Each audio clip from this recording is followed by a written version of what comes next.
how it's a certain fact, an unfortunate certain fact, there are many Muslims who have a very superficial respect for the Quran in terms of touching it, placing it in the right place, etc., covering it. But unfortunately, when it comes to actually adhering to the principles of the Quran and implementation of those principles, there seems to be a lacking. Tell me, which is more important? The undue care and love and attention to the Quran, or the implementation of the virtues of the Quran? As far as giving respect to the Quran, meaning the outward respect, is that more important, or reading, understanding and implementing on the guidance is important? Both are important. A Muslim should respect the Quran as much as he can. At the same time, we should read the understanding and implement on the message which Allah subhanahu wa ta'ala has given us. But unfortunately, there are some Muslims who only give outward respect. That means superficially, you see the respect, but they don't implement on the guidance for which the Quran was revealed. So it defeats the very purpose. For example, many Muslims, they keep the Quran on top of the shelf. It's the topmost book. And they keep it so much on top that it catches dust. And if a person has to read the Quran, he'll think 10 times, that, oh, it's so high. It's difficult to reach.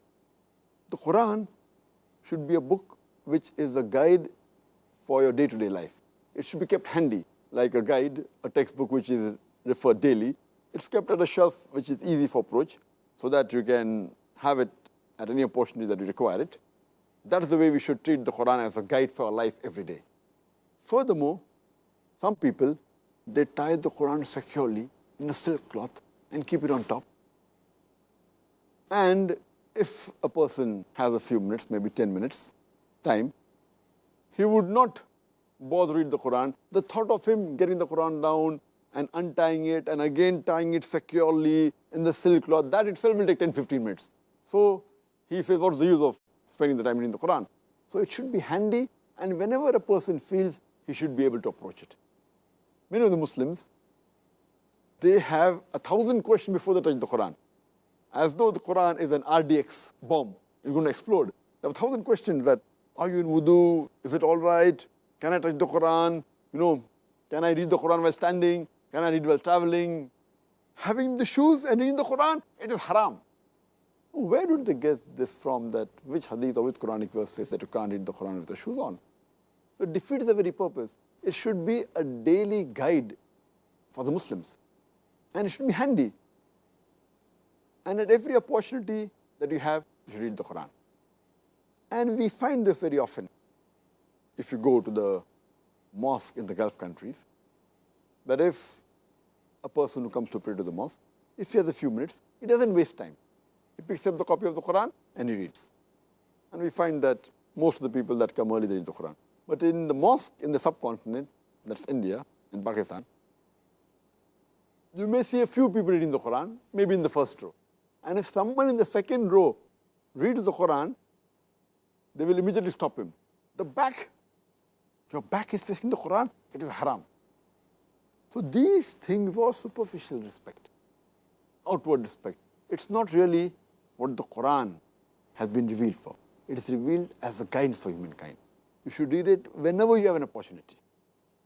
And that reminds me of an incident that in the Gulf country, once an Indian Qari, he had gone to Saudi Arabia to visit the country.